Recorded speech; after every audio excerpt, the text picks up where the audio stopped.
Let me put it this way. I think there will be differences always between our countries. However, we have some similar universal values in the core of our societies, but there are differences, and they will exist no matter how close we become. But I think that it's very important that people communicate directly to each other. They learn about each other's culture and learn the human side of the other people and cultural side, not only the political side.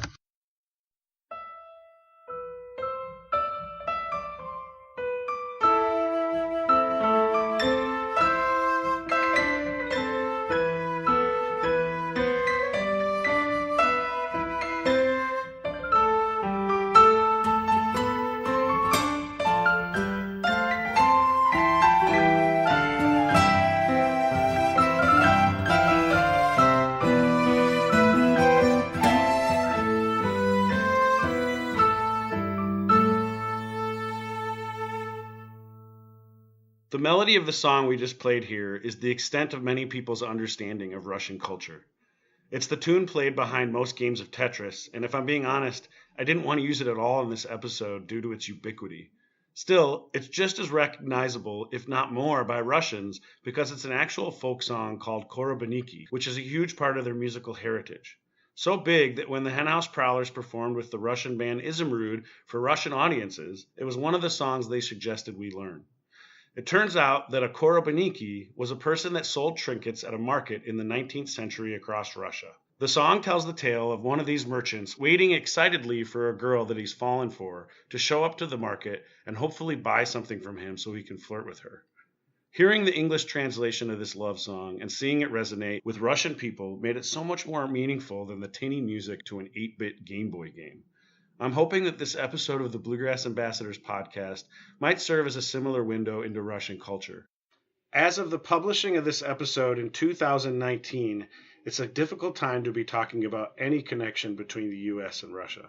Maybe that's why it feels more important than ever to dig a little deeper, like we did with Korobaniki, and hopefully walk away with a more intimate understanding of the people involved rather than the politics.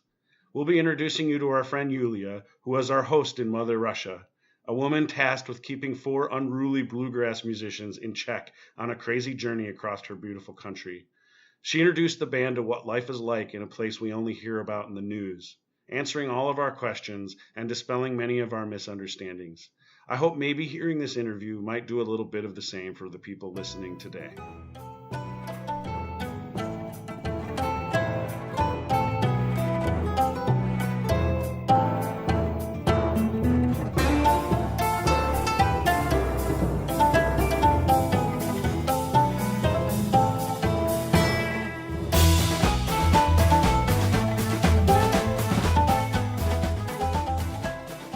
You're listening to the Bluegrass Ambassadors podcast, a mix of interviews, music, and stories inspired by the world travels of the Chicago-based bluegrass band Henhouse Prowlers.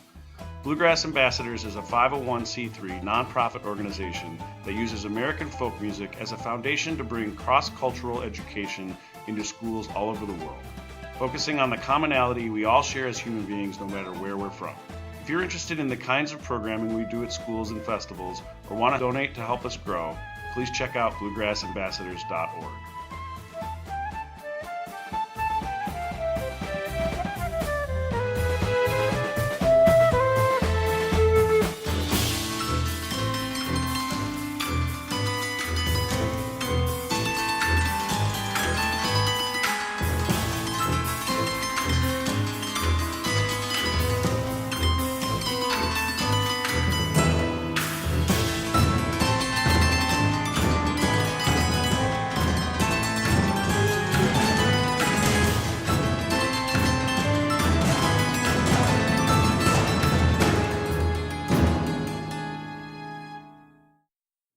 So right now I'd like to welcome our good friend Yulia Grigoryeva. Yulia, tell me where you are right now. I'm in Yekaterinburg, Russia. What part of Russia is that? You come from such a massive country that few people get a real sense of where things are unless they've been there. Yes, it's in the Ural Mountains, and the Ural Mountains cross Russia from north to south, somewhere in the middle. So it is considered that Ural Mountains divide the continent to Europe and Asia. So to the west from the Ural Mountains, it's Europe. To the east, it's Asia. I remember on our first trip there, we stopped on the line between Europe and Asia. And you could stand on that line that divides the continent, which we all thought was really cool. Yeah, that's why you climbed the monument of Urals-Asia border. I remember that. Yeah. I'll post some photos of that on the bluegrassambassadors.org website. Before we get into more personal stuff and learning more about you, Yulia, can you tell me a little bit about what it's been like to have the World Cup in Russia and in Yekaterinburg in particular? It was an amazing event by all means. Yekaterinburg was a closed city until 1991 because of the defense industry, and it was opened up after perestroika. So being a closed city, it didn't receive many foreigners, so it's still very unusual for the city to get foreigners in such amounts. And here we had armies of fans from different countries, and they were all beautiful, very colorfully dressed and friendly. And our population was very happy to receive them because it's interesting, and people were obviously very curious to learn about other cultures, to communicate, to make new friends, to speak foreign languages. I really loved seeing these crowds of happy people. Even after games, when some teams lost, their fans were quite adequate, and they were celebrating just the process of the games, of the sports events. So I really loved it. It was a very nice event. Yulia, you and I are friends on Facebook, and lately you've been using Facebook Live to broadcast certain events going on in Yekaterinburg. And I saw a concert that you were broadcasting that looked and sounded a little bit like Mexican music. There must have been a lot of music going on during the World Cup, huh? Right. That broadcast was from the very unique event in our city. It's called Ural Music Night, and it's phenomenal. You know, it's over 100 venues on which over 2,000, if I'm not mistaken, musicians perform during all night. It usually happens in June, in the last weekend of June. And we have musicians from Yekaterinburg, from Russia, and from all over the world. And that particular recording was of a very wonderful orchestra, which you certainly know. It's Emir Kusturica orchestra. And Emir Kusturica is Serbian. He's a Serbian film director and a musician. And people here really love him, and I think in other places as well. So that was a musical festival, yeah. Well, through the magic of the internet, I was actually able to download that live video off of your Facebook page, and I'm going to put some of the audio of it in right here. It's pretty incredible to hear a Serbian guy playing Mexican music. I'm going to also add the video onto the website post for this podcast.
can you tell me about the video you posted just the other day that was a live video once again of what looked like thousands of people in the streets, and there were bells ringing, and it kind of looked like a moment of silence. It looked really powerful. Yeah, just a moment. I'll pull my thoughts together because it was such a huge event. It's hard to describe really. Okay, in 2018, we mark the centennial of last Russian Tsars and his family execution, the tragic event which happened back in 1918. It was right after the Great October Revolution. During the Civil War, the Bolsheviks arrested Tsar Nicholas II and all of his family, which included his wife Alexandra and 5 of his children, 4 daughters and a son. So the Tsar's family and their servants were taken to Tobolsk first and then brought to Ekaterinburg, and they were held under arrest for several months. And in July of 1918, they were killed. And this story was kind of a secret, and it wasn't discussed much during Soviet times. So after Perestroika, it was discussed more, and then there was Cathedral on the Blood constructed on the place where the house of Ipatiev used to be. This year, the year of centennial of the Romanovs' death, Patriarch of Russian Church, Kirill, came to Ekaterinburg, and he headed the sacred procession from the Church on the Blood in Ekaterinburg to Ganina Yama Monastery. It's about 23 kilometers away from the Church on the Blood. And people all over the world came to Ekaterinburg from different countries representing Orthodox Church in different countries, and just those who feel connected to the royal family or are connected actually. Those people came to take part in the sacred procession, which started with a special religious service at the Church on the Blood. And actually that video is the moment when the service begins. It always begins with the bells singing. Yeah, I heard the bells and not much of anything else. It just looked like a incredible amount of people in the streets. Yeah, there was actually 100,000 of people. And then after the service, which lasted for 2 hours, the procession went to Ganina Yama, and it was a walk about 5 hours. Did you walk that yourself? I did actually. I can't believe I got to see just a moment of that from your cell phone. It must have been the middle of the day here for me, and the sun was out, and yet in the video it was completely dark in Russia. And while it's wonderful that I got to see it, I didn't quite understand what it was when I was watching it. What a world it is that we live in, that I was able to share a moment of that importance with you through my computer. It boggles my mind. Yeah, it wasn't too dark because, we are pretty close to the north, so our summer nights are very short. Yeah, but you're right. It was a very important moment for our country. I agree with you here, because if so many people take part in such an event, then it probably means that people in general feel kind of remorse for those events, and it's a good sign of healing, I believe. Yeah, what did you get from that experience, if I may ask? I've wanted to do it for a long time, but I just didn't have a chance. I was either busy or well, there were a number of reasons I didn't do it. But so I'm very happy that I did it. It also means a lot to me emotionally, and it's hard to put it. This tragic story, the story of the revolution and the Tsar's family and the civil war, I think it disturbs a lot of people because there was so much lie after the revolution, and it's so difficult to tell the truth from the lie and very hard to judge who was right and who was wrong. In any case, I think whatever happened, it wasn't and it never is the right thing to kill a family with children. Yeah. Well, thanks for sharing that with me. It was not even something I had originally intended to talk about, but when I saw that video, I looked up online and realized it wasn't some small deal. It was really significant. So to get your perspective personally from being there, it was really fascinating to me, and I suspect it will be to the people listening as well. Thank you. So I want to talk about you here. The reason we met was because you worked for the U.S. consulate in Yekaterinburg. You became our everything while we were there. I guess I would like to take it back to before you got that job and talk some about your youth before Perestroika. And actually, that's a good place to start. Can you tell us what Perestroika was? Perestroika. You pronounce it so well that it looks like you know what it is. Well, I think I know what it is, but every time I talk to you about things I thought I knew, you educate me more. So please tell us from the beginning. Okay. Perestroika. Perestroika is the term which was invented and announced by Gorbachev and his administration when they decided to change the course of the political and economic development of the country, which was then called USSR. So they announced perestroika, which means rebuilding. So they wanted to rebuild the country in a way that it would be more democratic, more oriented towards free trade and open market. So it was the transition from the Soviet Union to Russia. Yes, it was a transition from socialism to capitalism, I would say, because Russia was a republic which was inside Soviet Union. Russia used to be, and Russia is Russia. It was in place during Soviet times as well. But the change of political course was the main thing behind perestroika. Okay, so how old were you when perestroika began? I was in high school then, and we were pretty excited about all that. I remember the number of rock groups appearing during perestroika, and as young people, we just adored many of them because they were singing about freedom and conveying this desire for change. Young Russian rock groups. Yeah, Russian rock groups. Yeah, they're still quite popular because they were so sincere. Do you remember any of their names?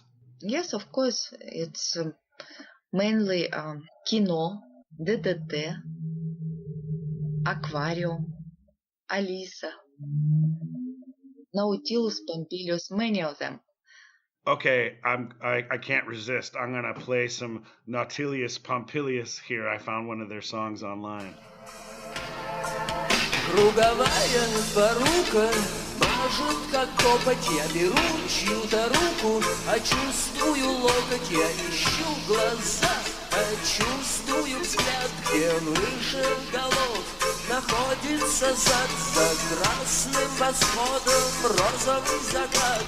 Скованные одной цепью, связанные одной цепью, скованные одной цепью, связанные одной. Здесь составы вялы, а пространство огромное. Здесь суставы свяли, чтобы сделать колонны. Одни слова для кухонь, другие для улиц. Здесь брошенные орлы ради бройлерных куриц. И я держу равнение, даже целуясь на скованных одной цепью, связанных одной цепью, скованных одной цепью, связанных одной цепью. So before perestroika, was there rock and roll music in Russia? There was rock and roll music, but it was modified. It was brushed up, let's say. Musicians had to run it through a certain commission to get approval to perform it. Wow, that's hard for me to imagine as a musician in the United States. So, can you tell me a little bit more about your life before Perestroika? Did you grow up in Yekaterinburg? No, I lived in a small town. It's called Sukhoy Log. It's about 50,000 population, not far from Yekaterinburg. I had a happy childhood. I remember it was a very quiet time. We went to school. We played as all children do. We watched TV. Just regular childhood. Pretty happy. But of course, we had this ideological thing like pioneers and Komsomol. But it wasn't negative, at least for me. I was very happy to become a young pioneer. Please tell me more about the Young Pioneers. Yeah, Young Pioneers, it was an organization like in America you have Scouts, and actually I think it was copied from Scouts organization, Boy Scouts and Girl Scouts. So at the age of about 8 or 9, if you did well at school and if your behavior was good enough, they would accept you into Young Pioneers organization. They would give you a red scarf, and since that time you would wear a red scarf and be very proud of it. You know, I have one of those red scarves because of you. You gave me one. Really? Ah, it was you who I gave it to. I was looking for it. Okay. Yeah, it's one of my most treasured treasures from our travels. I have it in my kitchen, hanging above the poster that you helped me get from that school we performed in for deaf and blind children.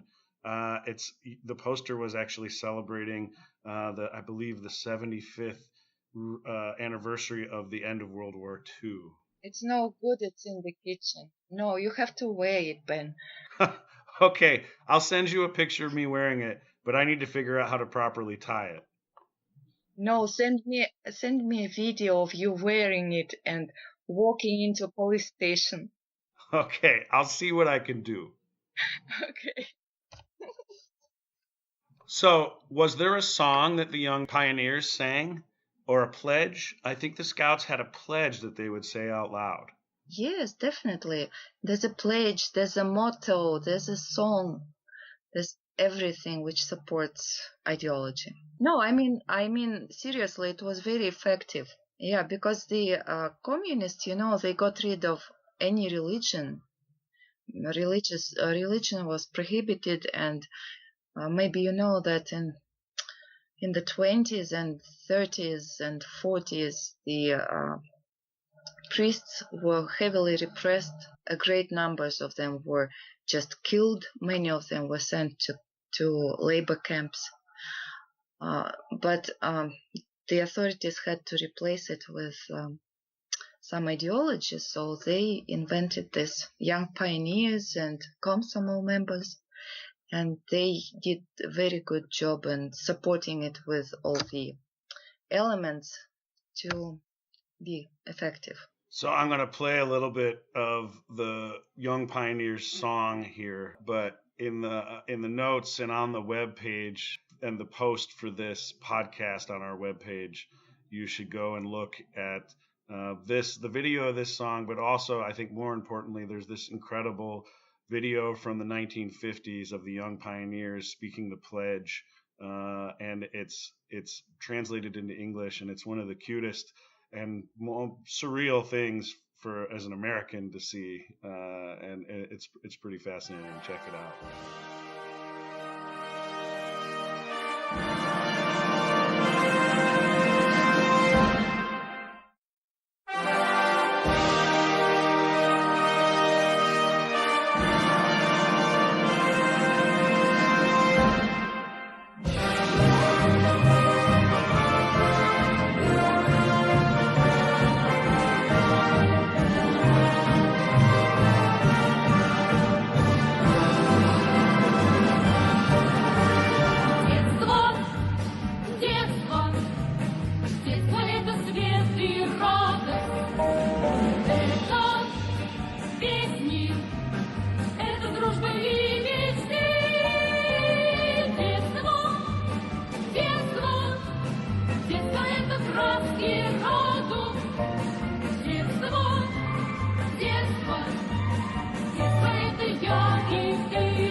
So you obviously speak really excellent English. Where and when did you learn to speak like you do?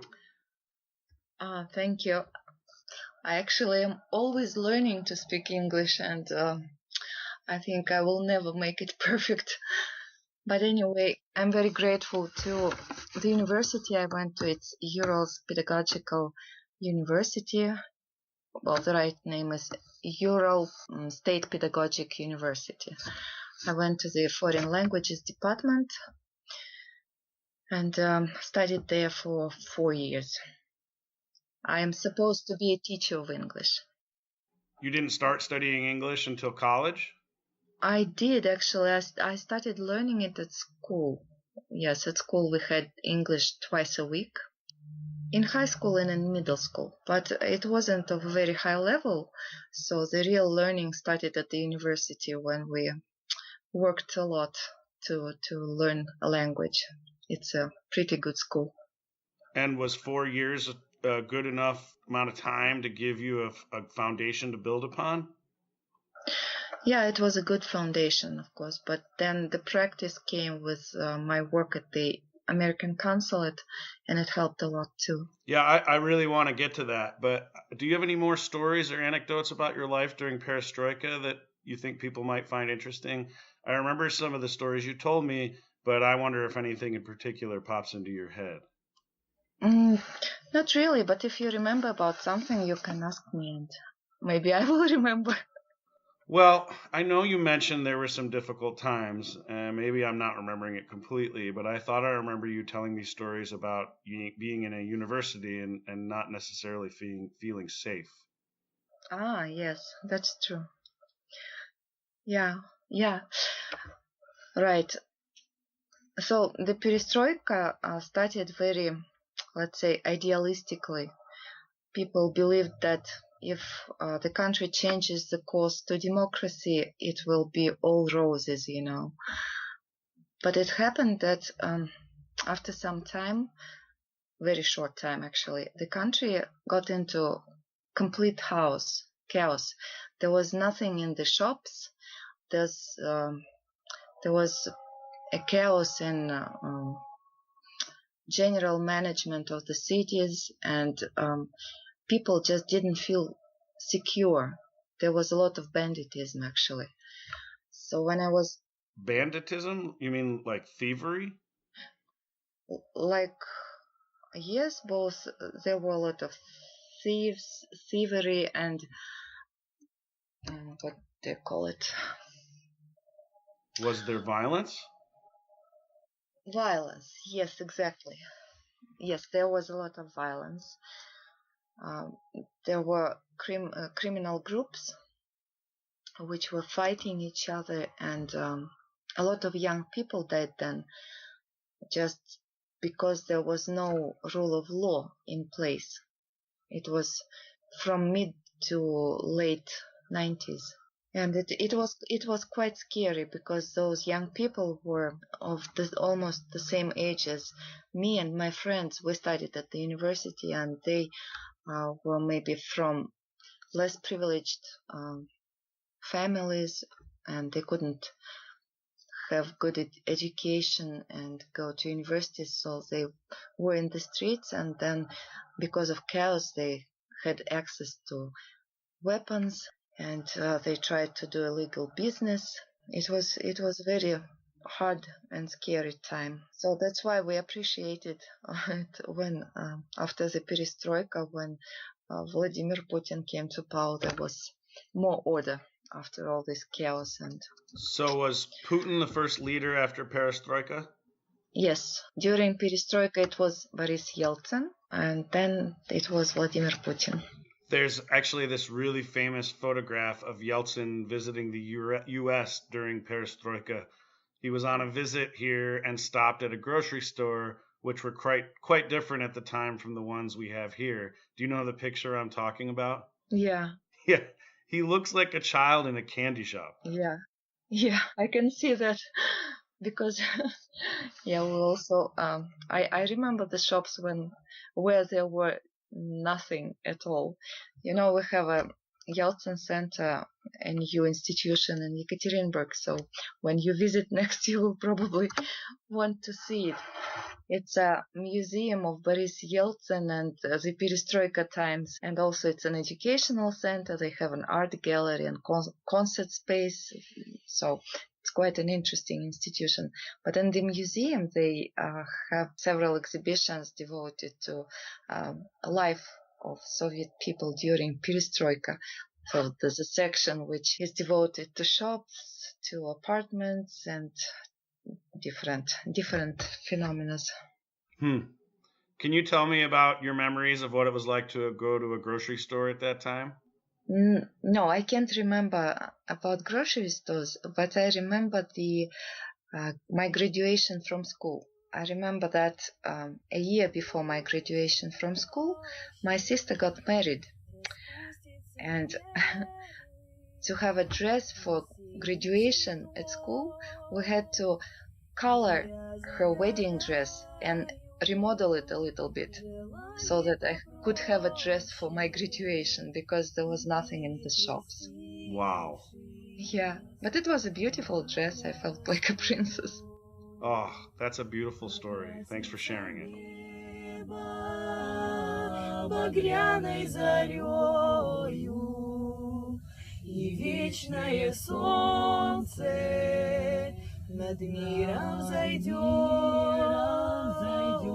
и белая птица взлетит над землею, и Божье прощение с небес принесет, и белая птица взлетит над землею, и Божье прощение с небес принесет, и что-то большое откроется сердцу, такое, что жизнью моей не обнять, и станет спокойно и сладко, как в детстве, когда обнимала меня моя мать, и станет спокойно и сладко, как в детстве, когда обнимала меня моя мать. So, tell me about how you got your job with the consulate.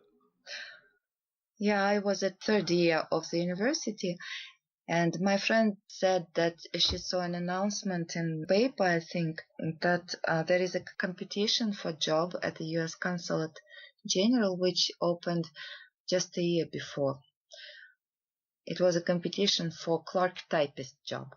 So I went to the consulate and I had to fill out some application form and answer some questions from the management officer, and they hired me. You said it was a petition? Like a job competition. So you went in and they tested your typing skills? They tested my typing skills, my computer knowledge, my knowledge of English. So when we met you weren't a clerk typist. Yeah, I moved up a little bit. I have become cultural assistant when we met. You know, for foreign service personnel at the U.S. diplomatic mission, there are some opportunities for career development, but not so many, obviously. Was it a good job? It was a very good job, yes, very interesting one. I definitely got the impression you loved it. Yes, I did love it. Yes, that's true. It was a very fascinating job. I met a lot of interesting people like you. Of course. And how long were you there? I've worked for the consulate for 20-something years, 21, 22. Wow. Wow, Yulia, that's impressive. That's a huge chunk of your life. Yeah, it's kind of scary to think about it. So you're not with the consulate anymore. Why is that? Yes, how should I put it? Because of the bilateral agreement between the US and Russian government, they decided to cut their personnel in equal amounts. So the Russian mission in the US cut their personnel, and the US mission in Russia cut their personnel. And I was among those staff members who left the consulate in Yekaterinburg. Was that difficult for you? In a way, yes, but not really. I mean, I loved my work at the consulate very much, and I loved the people. But I've worked there for so many years that I was ready for some change. But yeah, for some of my colleagues, it was a lot of harder. I think a lot of harder situation. You seem to have landed on your feet. How quickly did you find the job you're currently in? Yeah, I like the idiom you used. I've landed on my feet indeed. I've just looked for the job for maybe 2.5 weeks, and then I received a call from Sverdlovsk Philharmonic, and they offered me a job of head of the international department, which I'm very happy about and very grateful for. And what does that job consist of? I communicate with music publishers, agents, artists from abroad. So basically, I help with all foreign communication of the Philharmonic, and also I help with hosting foreign artists in Philharmonic and help with building tours of the Philharmonic's groups. You know, we have 3 symphony groups that belong to Sverdlovsk Philharmonic. That's Ural Philharmonic Orchestra, Ural Youth Symphony Orchestra, and Yekaterinburg Philharmonic Choir. They are all of a very fine quality. Well, I hope they realize how lucky they are to have someone like yourself with your breadth of experience and warmth and all those things that left such a lasting impression with us. Yes, I remind them of that every day, every morning. Well, I'm going to play a little bit here of the Ural Philharmonic Orchestra. They are widely considered one of the, if not the best orchestra across Russia. And I found this actually beautiful piece of them playing a piece called La Moldau by Bedřich Smetana. Forgive my pronunciation. He was a Czech composer. And I found this really beautiful. So I'm going to play a little bit of it right here.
Yulia, I want to take us back here for a second to our second trip to Russia when you took us to the city of Ufa, and there was some interesting political stuff going on where several of our shows got canceled, and you managed to find us an opportunity to play in a mall. Do you remember that? Yeah, it was so touching when you played the national music. Here I have to explain probably that Bashkortostan is an autonomous republic within Russia. It's like a little state within a state, and they have their own unique culture. Bashkir ethnicity, and they have very beautiful music. The Henhouse Prowlers did a wonderful job in learning a few tunes from their ethnic music. And when we had this change in programming, I thought, well, why don't we go to people directly? So we went to Central Market.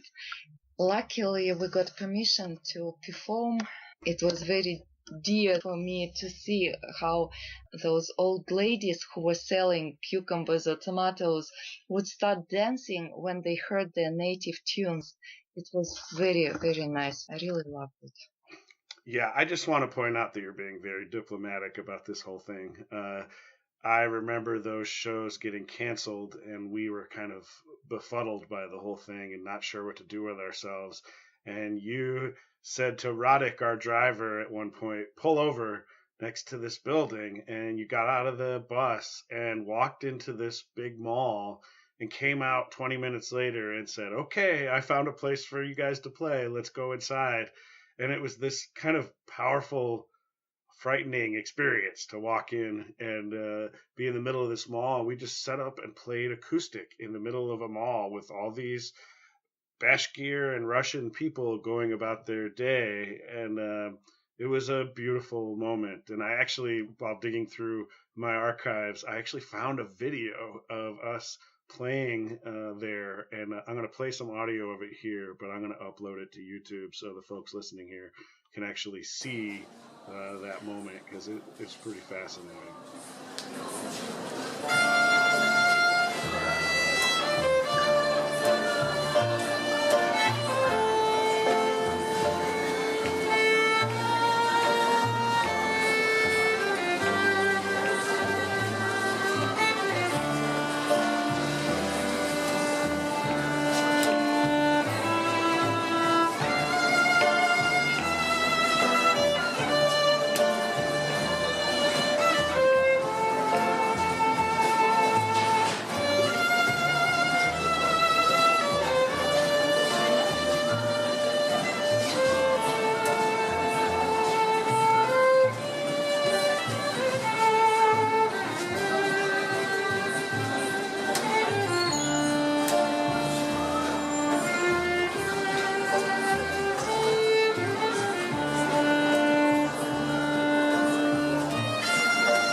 Remember the great hospitality which we experienced in all the cities we visited, despite the different circumstances.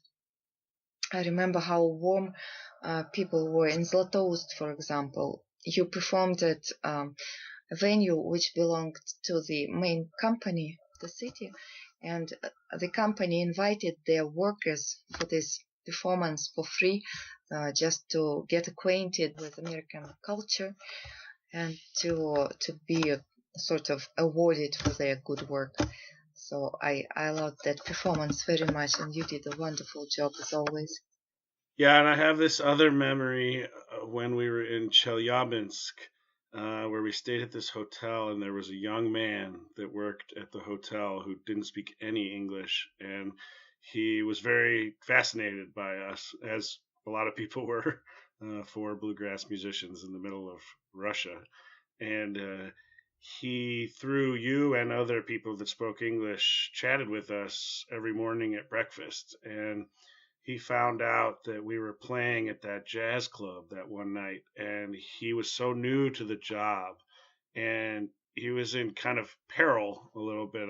He remember him saying that he had fled all the conflict in Ukraine and was really grateful for this job, and he had to work that night, and he so badly wanted to see us. And we came back that night, and there was a bunch of businessmen there who saw us walk in with bluegrass instruments, and they said, "Oh, Alison Krauss," and they went and bought vodka and asked us to play. And we ended up playing music for them, but it really was so we could play for him because he had brought us special things in the morning for breakfast, and we just felt this connection with him. It was really powerful moment for all of us to share music like that with somebody that we couldn't even really communicate very effectively with him. I'll just never forget that.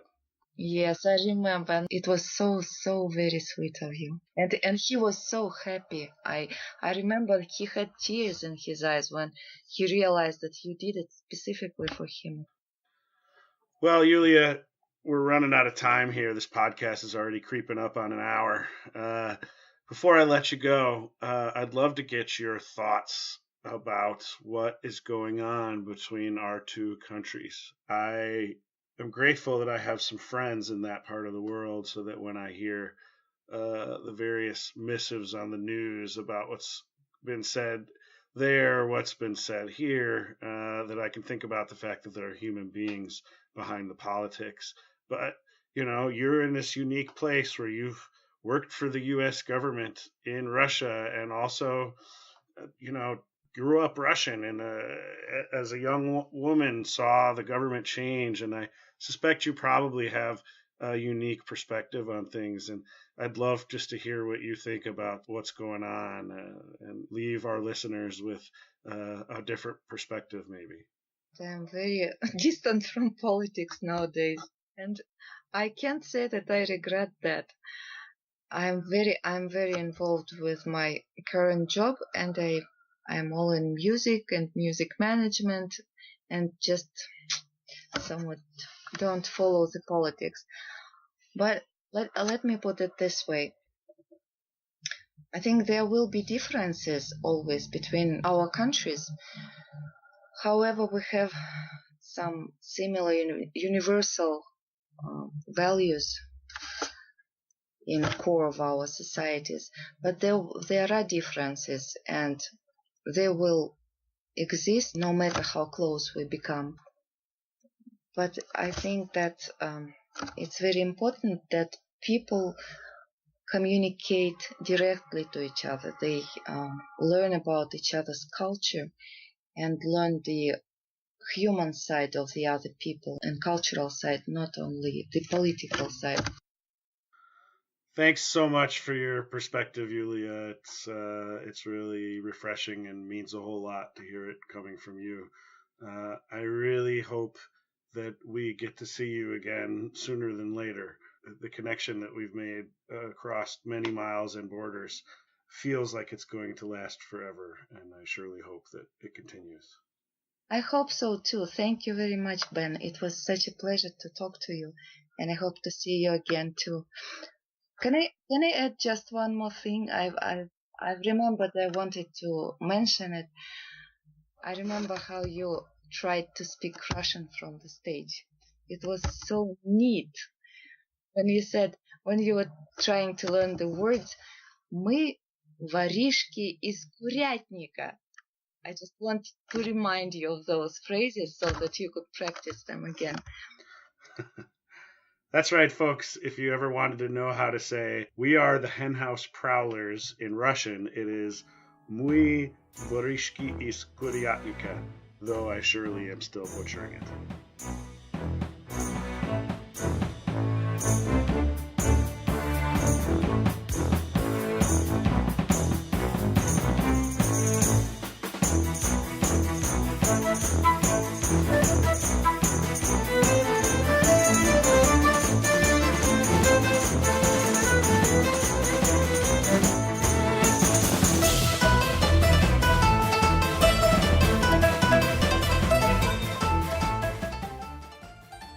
Thanks for listening to the Bluegrass Ambassadors podcast.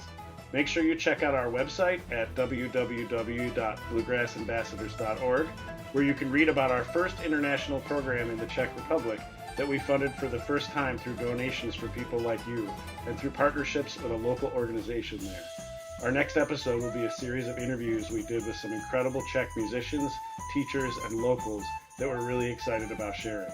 Also, if you're listening to this in January of 2019, we'll be visiting 2 schools and doing a big fundraiser in Peoria Heights, Illinois on February 2nd with some of our favorite artists at the Betty Jane Brimmer Performing Arts Center, where you can catch a full Bluegrass Ambassadors workshop during the day.